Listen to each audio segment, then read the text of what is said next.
Good evening. क्या हालचाल सबकी? मस्त। बहुत टाइम बाद एनालिसिस आज वापस कर रहा हूँ। तो और इतने टाइम बाद कर रहा हूँ कि मेरे को ये पता नहीं था कि इतने लंबे टाइम से जो हमारा राइजिंग चैनल पैटर्न चल रहा था उसका ब्रेकआउट भी हो गया। और उसका जो टारगेट था शायद वो भी आ चुका है। एक बार अपन चेक कर लेते हैं। यहाँ से लेके यहाँ तक का जो डिस्टेंस है, यहाँ से लेके यहाँ तक आ चुका। टारगेट भी आ चुका है इसका। तो जब अब इसका टारगेट आ चुका है तो ये पैटर्न कंप्लीट। पैटर्न कंप्लीट तो पैटर्न खत्म। अब तो जा। अब bank Nifty all time high 53,000। 53,000 तक गया ना? यस। 53,000। अब इतना जोर से उछाल मारा है तो थोड़ा गिरावट भी तो होनी चाहिए। एक रेंज है जहां पर हमको एक पॉसिबिलिटी मिली है डाउनवर्ड मूव की, कि ये हो सकता है। हम उसको देखते हैं अभी। एक घंटे के टाइम फ्रेम भी देखते हैं। और सबसे पहले तो यहाँ से लेके यहाँ तक ये रेंज है। मैं तुम्हारे सामने से बनाता हूँ। यहाँ पे दो चीज़ें हैं। पहला तो एक पैटर्न है, दूसरा एक टूल है। यहाँ पे इस लाइन से लेके यहाँ तक ये हो गया अपना सपोर्ट। अब यहाँ पे तुम ध्यान दोगे कि लाइन हर बार इस सपोर्ट पे टच होके यू टर्न लेती है। तो ये सपोर्ट स्ट्रॉन्ग है। ठीक है। अब अगर तुम समझ पा रहे हो तो पहले पैटर्न से शुरुआत करते हैं। ठीक है। पैटर्न हमारा बन रहा है हेड एंड शोल्डर। उसको भी हम अप्लाई करके देख लेते हैं एक बार। यहाँ से ये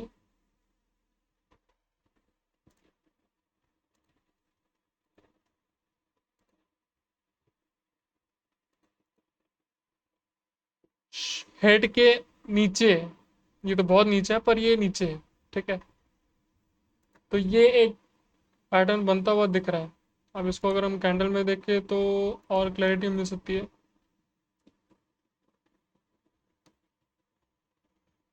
यहाँ पे मेरे को एक लग रहा है, एक्सपेक्टेशन लग रही है कि मंडे या ट्यूसडे तक, क्योंकि हम इसको एक बार जूम करके देखते हैं।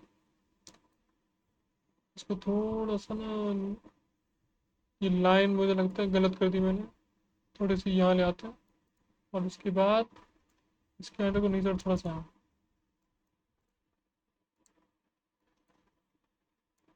थोड़ा सा करेक्शन कर देता है तो ऐसे ले लेते नहीं तो।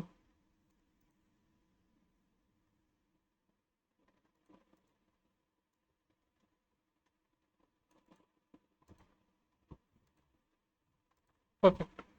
यही है। मैं तो ओवरऑल नेक्स्ट वीक के लिए बता रहा हूँ। मैं इतना, वो तो जब इंटरडे चलेगा तब देखेंगे चार्ट पे क्या होगा। पर फिलहाल एक घंटे के टाइम फ्रेम पे देख रहे हैं। हेड एंड शोल्डर का पैटर्न बनता हुआ दिख रहा है अपने को। ओके। हेड एंड शोल्डर में इस पैटर्न में पॉसिबिलिटी मैक्सिमम टाइम ये होती है कि अपना सपोर्ट तोड़ के नीचे जाता है। ठीक है। और अगर ये जाएगा, अगर पॉसिबिलिटी है, तो इसका टारगेट इस पैटर्न के अंदर का डिस्टेंस होगा। हेड के टॉप से लेके उसी रेंज, उसी लाइन पे नीचे सपोर्ट तक ले आओ। और जहाँ भी ब्रेकआउट होगा, मान लो यहाँ होता है। ठीक है। मान लेते हैं 51 191। मतलब कुल मिला के 700 या 800 पॉइंट तक तो एक डाउनवर्ड मूव देखने को मिल सकता है नेक्स्ट वीक। एक पॉसिबिलिटी है। ठीक है। ये तो हो गया अपना टूल। नहीं सॉरी, ये हो गया अपना पैटर्न। अब हम इस पैटर्न को हटाते हैं और अब हम लाते हैं टूल। ये है अपना आर्क। इस टूल का नाम है आर्क। ठीक है। मैं जब भी ये पैटर्न और टूल डालता हूँ मैं हमेशा लाइन बार स्टाइल में ले आता हूँ उसको, ताकि थोड़ी क्लैरिटी मिले। क्लैरिटी मिलेगी ना तो और अच्छे से ट्रेडिंग होएगी अपनी।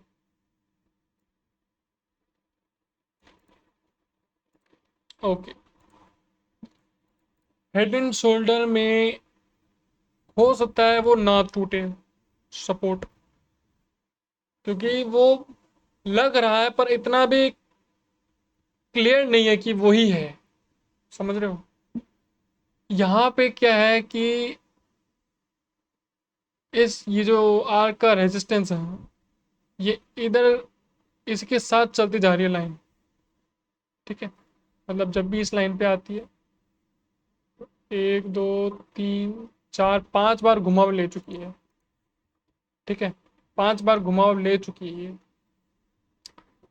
तो अगर मैं कहूँ तो मुझको लग रहा है कि हेड एंड शोल्डर से ज़्यादा ये टूल चलने का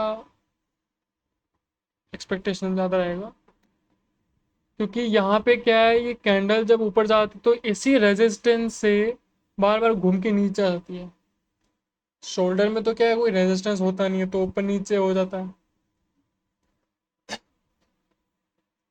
पर इसमें वो लग नहीं रहा। इसमें क्या है, ये कैंडल इस रेजिस्टेंस के साथ साथ टक्कर मार के नीचे आ रही है। ठीक है, तो ऐसे तो दोनों हेड एंड शोल्डर और ये आर्क, दोनों का जो ब्रेकआउट होता है वो होता है सपोर्ट को तोड़ के नीचे, डाउनवर्ड मूव। अब दोनों में से कोई भी चले, एक डाउनवर्ड मूव की पॉसिबिलिटी तो मेरे को बहुत अच्छे से लग रही है। ठीक है, अब अगर मान लो कि ये आर्क जो टूल है ये चल जाता है,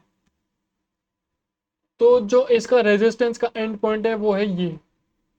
ठीक है, अगर ये आर्क टूल ही है, मतलब अगर ये जो रेंज है ये इस आर्क टूल के अंदर ही रहती है, तो जब ये रेजिस्टेंस के एंड पॉइंट तक कैंडल अंदर रहे तो हो सकता है कि ये अपने सपोर्ट को तोड़ के अपना टारगेट दे दे। पॉसिबिलिटी है। अगर ऐसा होता है तो इसमें भी वही होगा जो हेड एंड शोल्डर में है, इसके अंदर का जो डिस्टेंस है वही इसका बाहर जब ब्रेकआउट होगा तो टारगेट बन जाएगा। ये भी वही बोल रहा है। 51237 वो था 51191, ये था 51237। तो 51200 तक तो एक टारगेट एक्सपेक्ट करूंगा मैं नेक्स्ट वीक तक, एक डाउनवर्ड मूव के लिए, जो कि अभी 1 घंटे के टाइम पे बन रहा है अपना पैटर्न। ठीक है, जो ये रेंज बन रही है, क्योंकि बहुत स्पीड से ऊपर गया, बहुत ही ज़्यादा स्पीड से 53,000 तो इतनी जल्दी। अच्छा, मैं एक बात बताता हूँ, जो राइजिंग चैनल का पैटर्न था यहाँ पे, उसकी एक्सपेक्टेशन थी कि वो नीचे का जो सपोर्ट है उसको तोड़ेगा, लेकिन उसने अपना रेजिस्टेंस तोड़ के वो ऊपर चला गया, तो वो भी चेंज हो गया। मेरी एक्सपेक्टेशन गलत निकली वहाँ। तो पॉसिबिलिटी ये है कि यहाँ पे भी हो सकता है गलत, लेकिन जो चार्ट बोल रहा है उसके हिसाब से लग रहा है। बाकी देखते हैं क्या होता है। तो एक टूल और एक पैटर्न, दोनों को देखें तो दोनों एक डाउनवर्ड मूव की पॉसिबिलिटी दिखा रहे हैं। तो मेरे हिसाब से तो एक डाउनवर्ड मूव की एक्सपेक्टेशन रहनी चाहिए, और अगर दोनों का टारगेट में मतलब कितना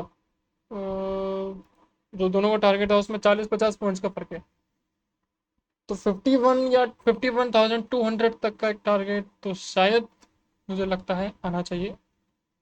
बाकी तो देखते हैं और क्या मूव रहना चाहिए।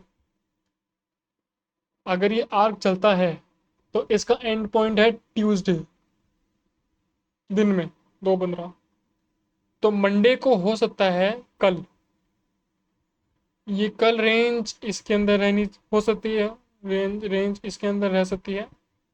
शायद ये ट्यूसडे को ब्रेकआउट दे दे, पॉसिबिलिटी है। देखते हैं क्या होता है।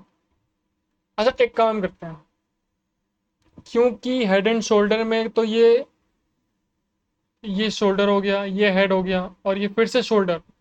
हेड एंड शोल्डर में जब आखिरी शोल्डर बनता है ये वाला, तो वो अपने सपोर्ट पे आता है और ये आ चुका है। अगर कल ये अपने सपोर्ट को तोड़ता है तो फिर ये हेड एंड शोल्डर पैटर्न मान लेंगे, और अगर ये कल के बजाय परसों तोड़ता है तो फिर आर्ट टूल मान लेंगे।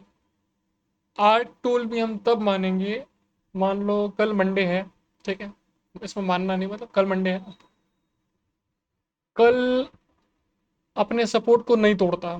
ठीक है, और वापस इस रेजिस्टेंस में आके एक छोटू सा रिवर्स ले लेता। मतलब कैंडल यहाँ आई, कैंडल यहाँ आई, मतलब यहाँ पे रेजिस्टेंस पे गई और यहाँ से एक घुमाव ले लिया और वापस नीचे। अगर ऐसा होता है तो आर्क पैटर्न अपन मान सकते हैं, सॉरी, आर्क टूल। लेकिन अगर कल ये सपोर्ट तोड़ देता है तो फिर ये हेड एंड शोल्डर पैटर्न हो गया। दोनों में से चाहे कुछ भी हो, दोनों का जो रिजल्ट है वो एक डाउनवर्ड मूव के लिए कह रहा है, और वो होता है कि नहीं होता है वो देखते हैं। तो फिलहाल के लिए इतना ही। Thank you.